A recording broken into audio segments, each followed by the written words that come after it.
Olá, muito boa tarde, minhas queridas amigas e queridos amigos do Facebook.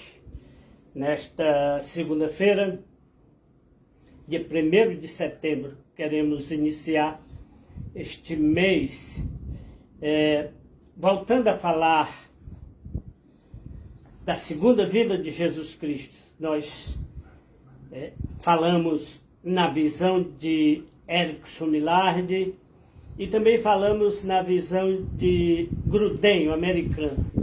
Hoje eu quero falar sobre este camarada aqui. No que ele fala a respeito da volta do seu Jesus, Dr. Los Berkov, é um teuto-americano, nasceu na Holanda e imigrou para os Estados Unidos e tornou-se um dos mais notáveis teólogos do século XX. Foi presidente e professor do Calvin Theological Seminary em Grand Rapids, Michigan. Ele nasceu em 1873 e morreu em 1957. Portanto, já é falecido.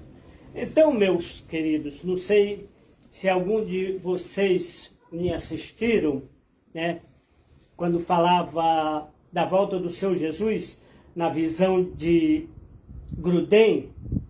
Ele não concorda com Los Berkov. Eu vou trazer só algumas referências de Berkov para não ficar tão comprida, né? Tão longa. Ele começa dizendo que a parousia, ou segunda vinda propriamente dita, né? Imediatamente após os portentos recém-mencionados, aparecerá no céu o sinal do Filho do Homem. Quero dizer, meus queridos, que parousia, muitos irmãos pentecostais têm a parousia como a presença de Jesus. Já aconteceu a parousia. Parousia significa presença também. Mas parousia significa chegada. A chegada do Espírito Santo também significa uma parousia. Mas ela significa muito mais a volta do Senhor Jesus, do nosso Senhor e Salvador Jesus Cristo. Então a parousia do que fala o Novo Testamento fala da segunda vinda de Cristo. E tem um texto muito interessante em Hebreus, que eu vou ler depois para os irmãos, quando o escritor diz que ele aparecerá a segunda vez, sem pecado. Por que sem pecado? Jesus não tinha pecado. Então ele afirma que Jesus aparecerá a segunda vez. Então ele apareceu a primeira como homem e aparecerá a segunda sem pecado, ou seja, como Deus, como juiz. Sem pecado ali, em Hebreus, significa sem perdão. Ele virá com um juízo na mão. Condenação para aqueles que rejeitaram a Jesus, para aqueles que não aceitaram a Jesus Cristo como Salvador. Condenação, juízo.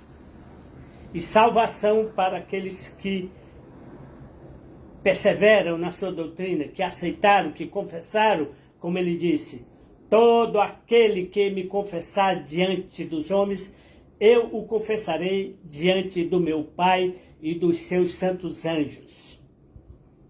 Então, quando Jesus aparecer pela segunda vez, Hebreus diz que ele aparecerá sem pecado. Então, nenhum pecador vai receber perdão naquela ocasião, mas condenação. Os pecadores remidos, lavados, regenerados, têm hoje o dia aceitável, o dia da salvação, a remissão dos seus pecados. Naquele dia, o Senhor Jesus aparecerá com o juízo sem misericórdia, com a condenação na mão. Então, Berkov vai falar primeiro da data da segunda vinda. Ele não se sabe que ocasião exata da vinda do Senhor. Mateus 24:36, e todas as tentativas dos homens para determinar a data exata evidenciaram-se errôneas. A única coisa que se pode dizer com certeza com base nas Escrituras, é que Jesus Cristo voltará. Jesus Cristo voltará. Então, meus queridos, para não me alongar, Berkowitz vai dizer aqui o modo da segunda vinda. De que maneira o Senhor virá? Então ele vai dizer, os seguintes pontos merecem ênfase aqui.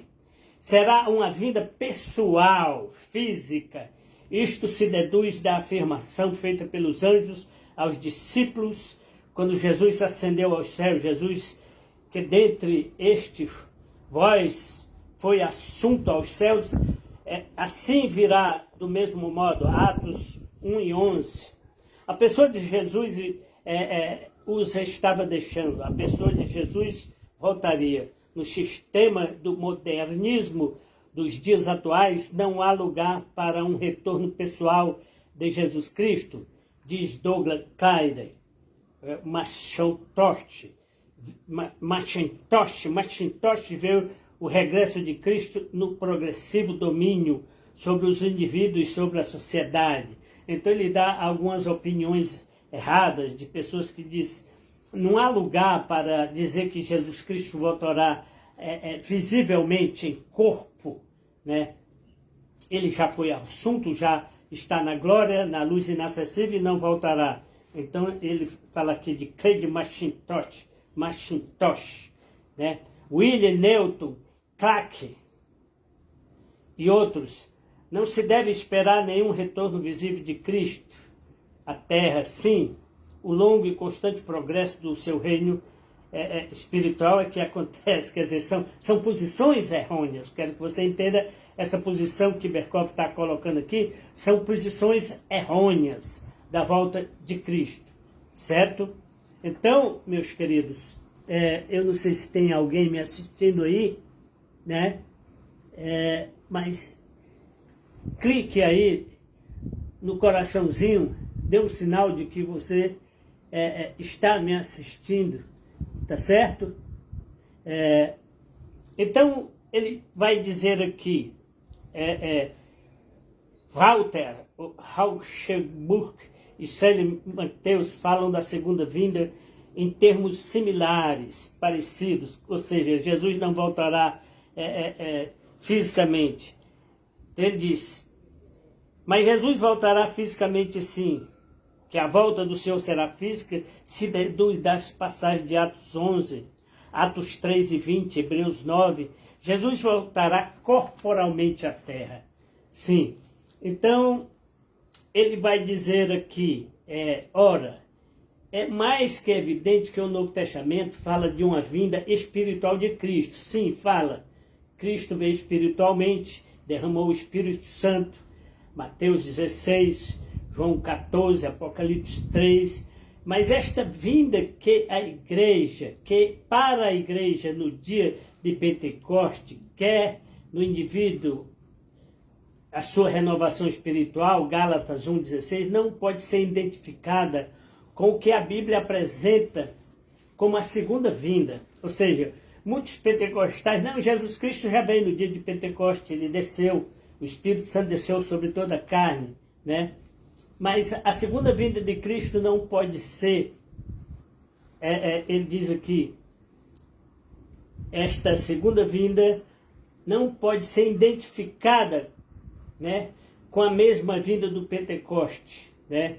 É verdade que a palavra parousa significa presença, mas o doutor Berkowitz vos demonstrou acertadamente que em seu emprego religioso e escatológico também significa chegada, e que no Novo Testamento a ideia chegada ocupa o primeiro plano. Além disso, devemos ter em mente que existe outros termos do Novo Testamento que servem para designar a segunda vinda de Cristo, a saber, Apocalipsus, Epipaneia, Paneiroses, cada um dos quais indicam a vinda que se pode ver. E, finalmente, não devemos esquecer que as epístolas se referem repetidamente à segunda vinda de Cristo, como um evento ainda futuro, né?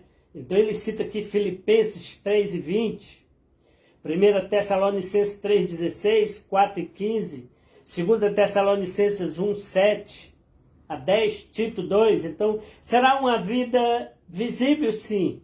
Isto se relaciona intimamente com o item anterior. Podemos dizer que se a vinda do Senhor será física, também será visível.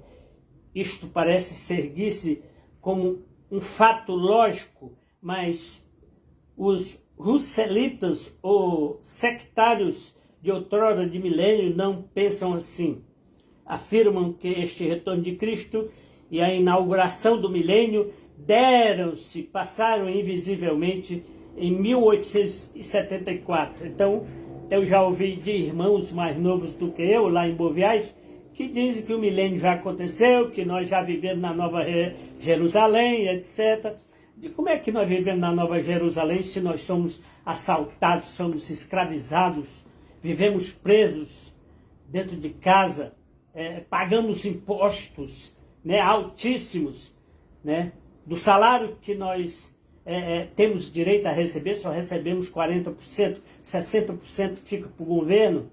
Então, trabalhamos 40 anos para aposentarmos e hoje pagamos ainda a Previdência, porque quebraram a Previdência, deram um rombo no INSS de 7 bilhões, está aí. Então, como é que estamos vivendo na Nova Jerusalém, meu querido? Como é que estamos vivendo em paz? Se choramos, se derramamos lágrimas, se vemos morte todos os dias, se a morte ainda não foi vencida, né? Porque Paulo diz que o último inimigo a ser vencido é a morte. Então, não vivemos ainda na Nova Jerusalém, né? Então ele diz, será uma vinda repentina.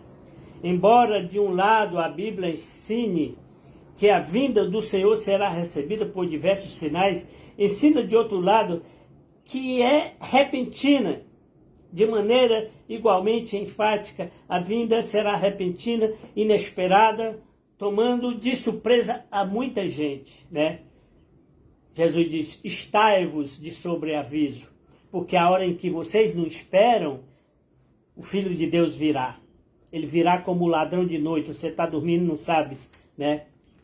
Então, ela será repentina, né? Os profetas, então ele diz aqui, isto não é contraditório, pois os sinais preditos não são de modo a designar o tempo exato. Os profetas indicaram certos sinais que precederiam a primeira vinda de Cristo, contudo, sua vinda tomou muitas pessoas de surpresa, né? Até Herodes esperava, mas foi pego de surpresa. Quantos foram pegos de surpresa? Porque Jesus nasceu da Virgem Maria, né? Da tribo de Judá, descendente da tribo de Judá. Cristo, Deus se fez homem, se encarnou. Então, nasceu numa família pobre, muitos dizem que não. Ah, não, eles eram ricos. A tribo de Judá no passado, era muito rico. Salomão era muito rico, Davi era muito rico. Mas todo o ouro foi levado pela Babilônia, por Nabucodonosor, por Senaqueribe, na Síria. Então, Israel ficou pobre, querido. Então, isso não é contraditório. Será uma vinda gloriosa, triunfal, com certeza, e pegará muitos de surpresa. A segunda vinda de Cristo será pessoal, física, visível. Será, todavia, muito diferente da sua primeira vinda, com certeza. Cristo não vai sair do ventre de uma virgem, mas ele virá como Deus Todo-Poderoso, Rei dos Reis, Senhor dos Senhores, e julgará toda a terra. Ele é juiz de toda a terra. Então, meus queridos, muitos vão ter uma surpresa desagradável, né? Porque, como diz Hebreus, Jesus Cristo virá sem pecado. E se ele é sem pecado, ele não aceitará pecador. Ele não perdoará, porque hoje ele perdoa. Hoje é dia de salvação, hoje é tempo aceitável. É tempo de arrependimento. Arrependei-vos, diz João Batista, Jesus Cristo também diz, arrependei-vos, tornai-vos a mim, né? Então, Cristo virá sem pecado, como Deus, e homem, o Deus que se fez homem, mas como juiz de toda a terra, justo juiz que julgará e trará na sua mão a condenação dos ímpios, dos pecadores, né? Como diz lá Apocalipse, nenhum mentiroso, nenhum ladrão, nenhum homossexual, nenhum pervertido, nenhum assassino entrará no seu reino. Todos serão expulsos, até mesmo aqueles pastores de quem outro dia uma pessoa falou assim, o que é comunista? Então aqueles pastores que se juntaram ao ex-presidente lá que está sendo julgado, esses caras são mercenários. Eu respondi na palavra, olha, lê Ezequiel 34, quando Deus usa o profeta para dizer, o pastor não há de pastorear as ovelhas, contudo vocês não pastoreiam as minhas ovelhas, vocês pastoreiam a vocês mesmos. Vocês comem o leite, a gordura das ovelhas. Paulo diz, vocês são obreiros fraudulentos, Filipenses, Colossenses. Pedro vai dizer, esses homens que se dizem pastores, distorcem a palavra de Deus, mercadejam a palavra de Deus, são homens avarentos, amantes do dinheiro, e que prestarão contas a Deus. E o próprio Jesus Cristo, lá em Mateus 7, se não me engano, ele disse, muitos naqueles dias vão dizer, Senhor, eu era pastor na igreja lá, naquela cidade lá, eu era batista, eu era calvinista, eu era luterano, eu expulsei demônio no teu nome, eu curei no teu nome. E a resposta do Senhor Jesus é, apartai-vos de mim. Apartai-vos de mim, não vos conheço, né? Então, meu querido, Berkov aqui diz que será uma vinda gloriosa, triunfal, né? Ele vai trazer aqui o propósito da segunda vinda. Cristo voltará no fim do mundo com o propósito de introduzir uma era vindoura, um novo mundo, um estado eterno de paz, de graça e santidade. Fará, inaugurando, né, completando dois eventos formidáveis, quais seja a ressurreição dos mortos e o juízo final, a condenação dos ímpios. Então quero trazer para você alguns textos que Berkov dá,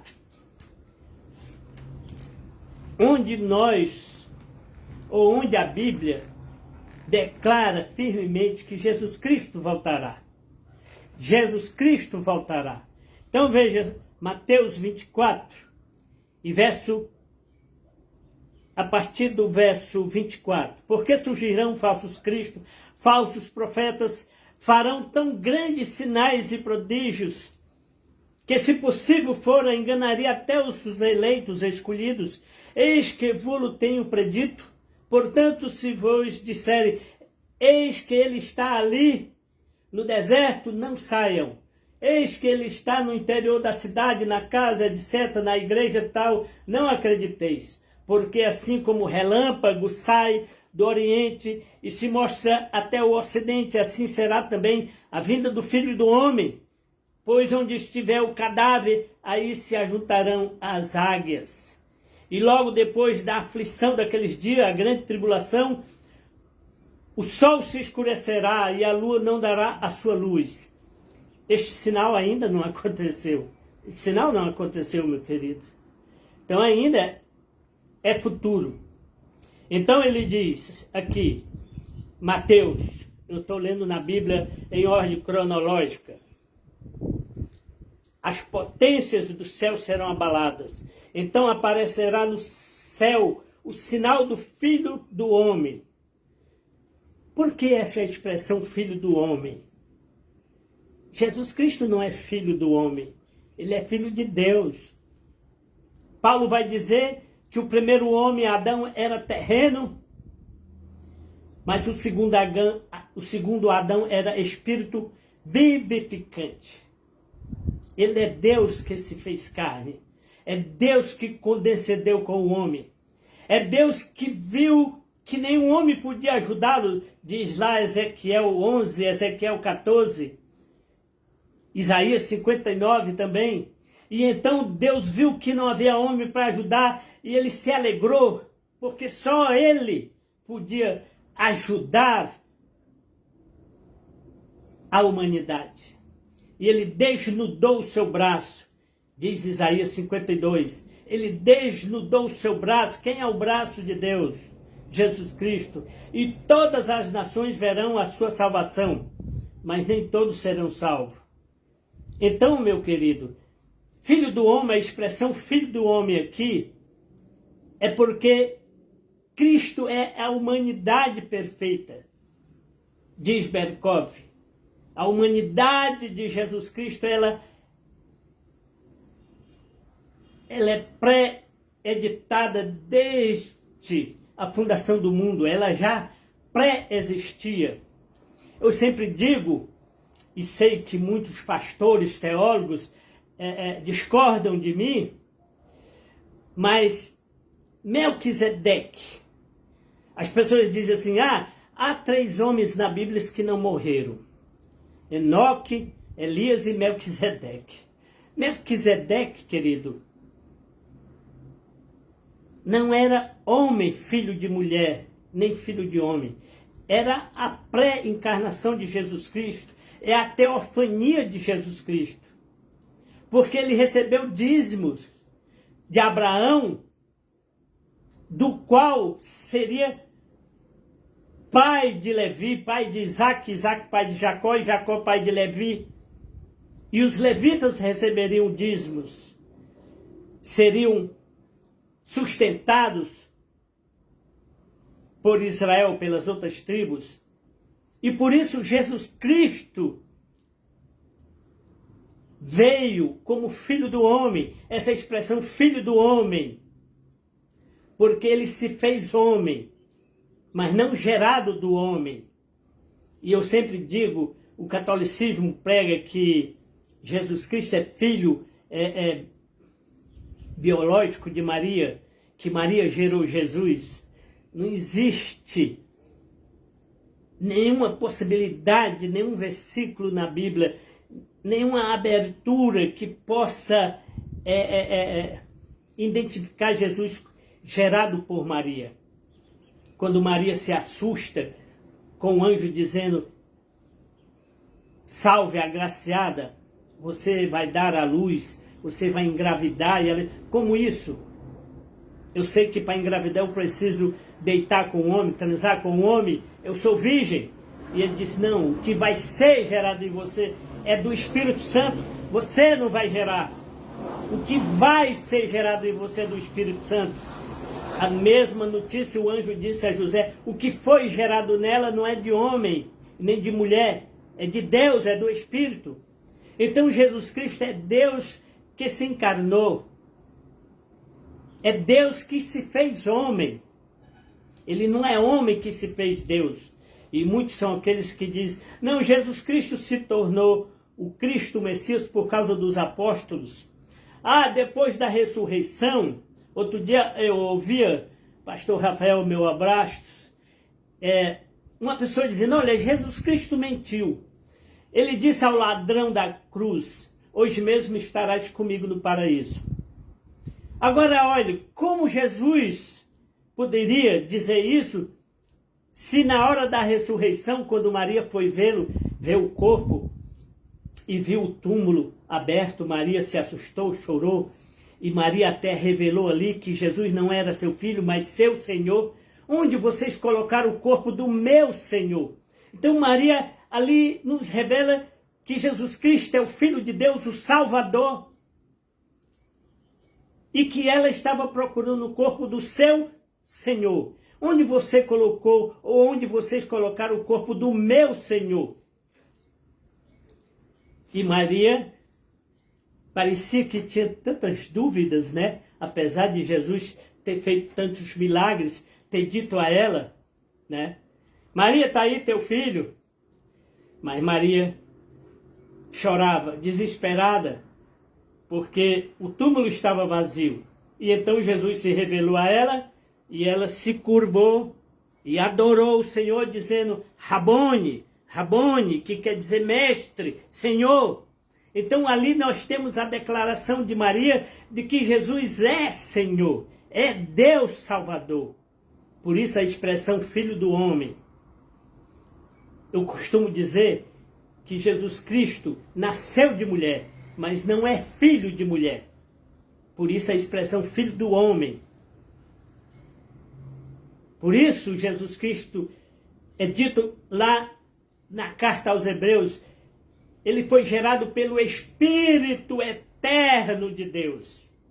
E ele mesmo vai declarar em João, credes nas minhas palavras? Se você não pode crer nas minhas palavras, crede nas minhas obras. Porque as obras que faço, não as faço de mim mesmo, mas o Pai que está em mim é quem as faz. E quando Filipe, mostra-nos o Pai, Senhor, ele diz, há tanto tempo eu estou convosco e tu ainda pergunta, mostra-nos o Pai. Então, meu querido, esse texto que fala, Mateus 24, de que Cristo voltará sim. Verso 31. Verso 30. Então aparecerá o sinal do Filho do Homem, né, vindo sobre as nuvens do céu com poder e grande glória. E ele enviará os seus anjos com rijo clamor de trombeta, os quais ajuntarão os seus escolhidos desde os quatro cantos dos ventos, de uma a outra extremidade. Outro texto que eu quero ler para você está em Lucas 21, 27. E então verão, voltando um pouco para você entender, Lucas escrevendo disse, e haverá sinais no sol, na lua, nas estrelas, etc. Os homens desmaiarão de terror, na expectação das coisas que sobrevirão, né? O mundo, porquanto os poderes do céu serão abalados. E então verão o Filho do Homem vindo numa nuvem com poder e grande glória. Ora, quando essas coisas começarem a acontecer, olhai para cima e levantai a vossa cabeça, porque a vossa redenção está próxima.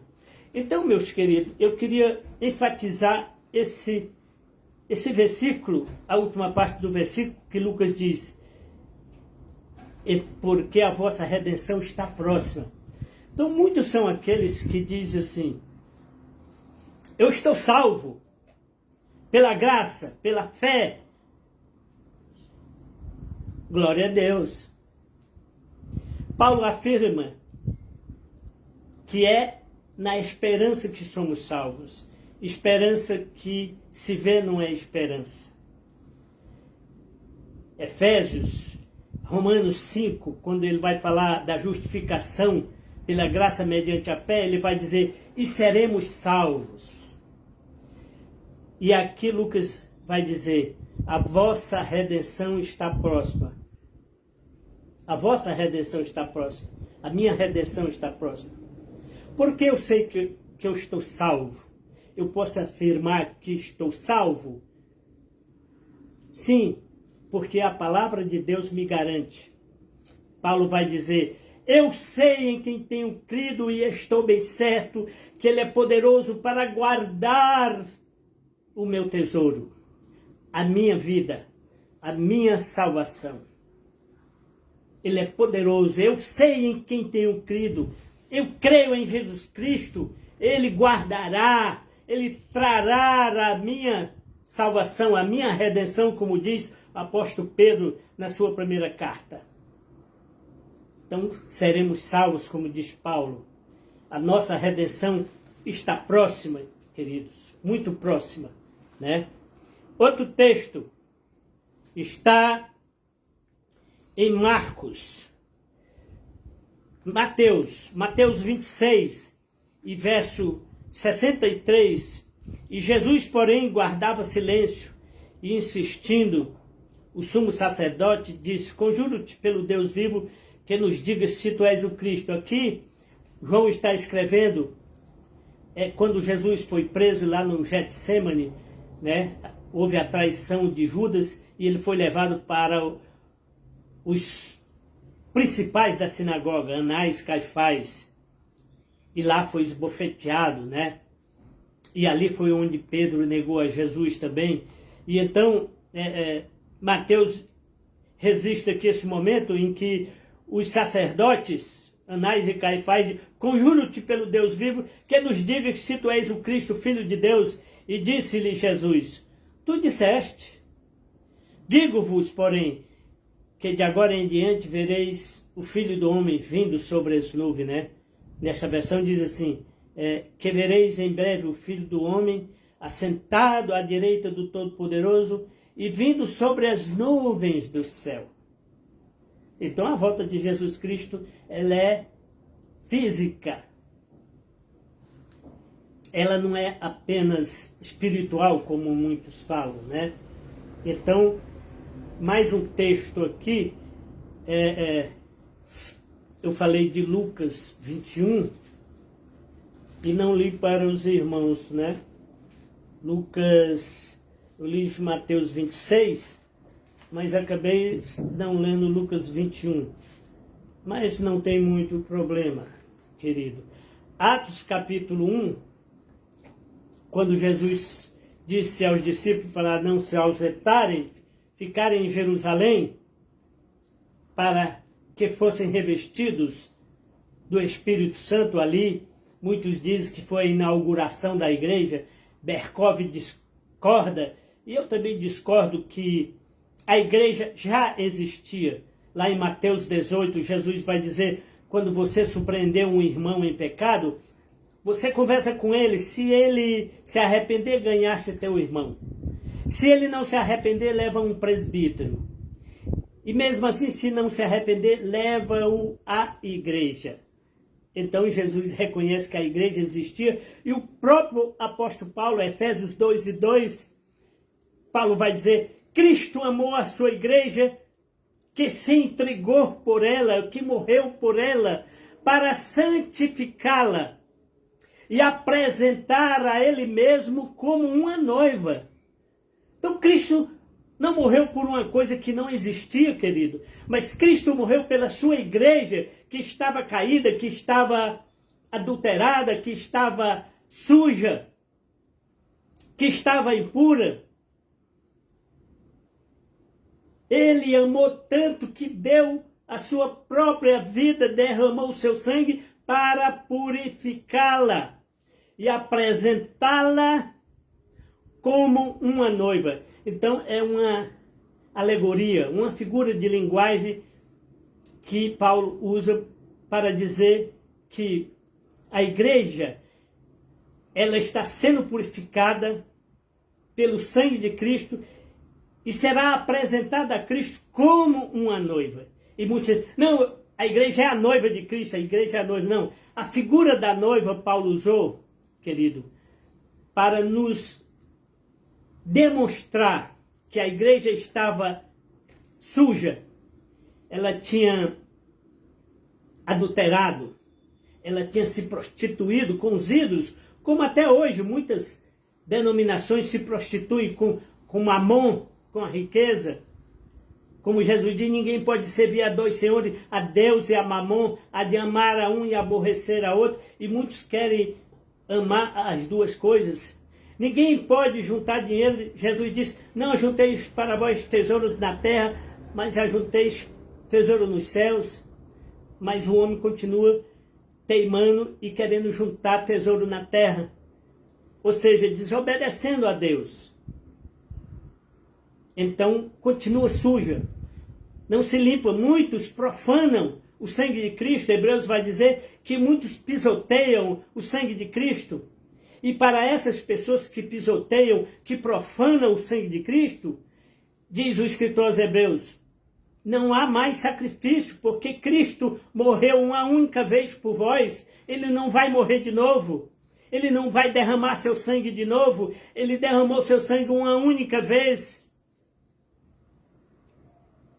E se você pisoteia, se você profana, então diz o escritor, já não há sacrifício para você, mas uma expectação horrível de condenação. Uma expectativa horrível, horrível de condenação. Devemos ter muito cuidado. Então, Atos aqui Atos capítulo 1 e verso 4. Capítulo 1 e verso 4, mas eu vou me adiantar aqui, querido, que não é no 4. No verso 8, Lucas vai dizer, mas recebereis a virtude do Espírito Santo, é Jesus falando. Aqueles, pois, que se haviam reunido, perguntaram, dizendo, Senhor, restaurarás neste tempo o reino a Israel? Disse, não pertence saber os tempos, ou as estações que o Pai estabeleceu para si mesmo, mas recebereis poder ao descer sobre vós o Espírito Santo, a de vir sobre vocês, e vocês serão minhas testemunhas, né? E estando com os olhos fitos no céu, enquanto ele subia nas nuvens, eis que 2 varões, ou 2 anjos, vestidos de branco, disseram, varões galileus, por que vocês estáis olhando para o céu? Este Jesus que dentre vós é agora recebido lá em cima nos céus, há de voltar. Ele há de voltar, aleluia. Glória a Deus por isso. Ele há de voltar. E vir assim nas nuvens, né? Outro texto que eu quero ler está em Tito, capítulo 2.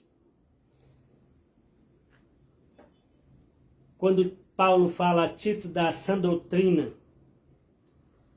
ele diz aqui, verso 12, ensinando-nos que, renunciando à impiedade, às concupiscências, desejos mundanos, vivamos neste presente século a sóbria, justa e piedosa vida, aguardando a bem-aventurada esperança e o aparecimento da glória do grande Deus e nosso Senhor Jesus Cristo. Por que Jesus Cristo não voltou ainda? Como disseram lá na epístola de Pedro, Pedro resiste. Muitos dizem, nossos pais morreram, tudo continua do mesmo jeito. Isso aí é mentira dos discípulos, dos profetas, mas Pedro disse, olha, é que Cristo, Deus, não quer que o homem se perca, que vá para o inferno. A vontade de Deus é que todos os homens se salvem. Mas nem todos vão se salvar porque não querem, porque não acreditam. Muitos daqueles que estão na igreja, estão lotando as igrejas para receber bênçãos materiais, curas, milagres. Eles não estão lá para oferecer um sacrifício vivo, como Paulo fala aos romanos, rogo-vos, pois, irmãos, pelas misericórdias de Deus, que apresentei os vossos corpos em sacrifício vivo, santo e agradável a Deus, que é o vosso culto racional. O nosso culto é um sacrifício. Eu estou sacrificando aqui, meu querido.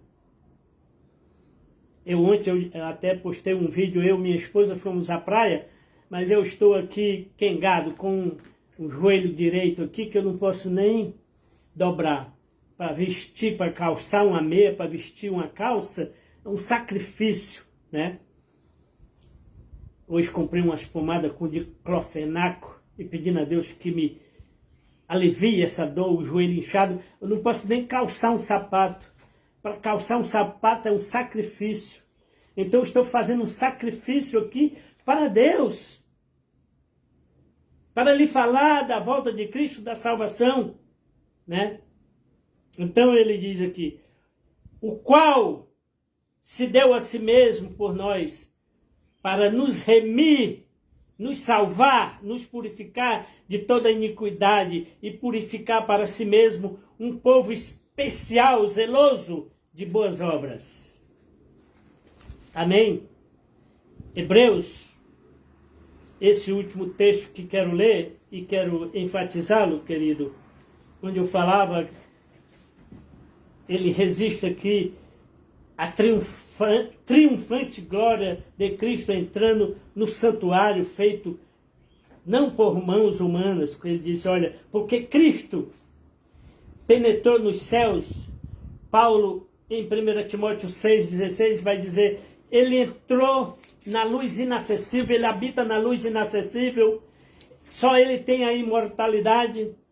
Então Hebreus vai culminar dizendo porque Cristo não entrou num santuário feito por mãos humanas como Moisés e Arão entrou, mas ele entrou no verdadeiro lugar, no céu, na glória, para comparecer diante de Deus por nós, face a face, como homem. Ele compareceu diante de Deus como homem. E como homem satisfez a lei. E como homem praticou a justiça de Deus. E como homem ajudou a suster a ira de Deus.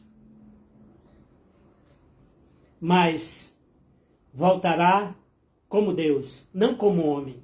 Jesus Cristo voltará como Deus, juiz de toda a terra. E condenará os ímpios, os pecadores, os mentirosos, os assassinos.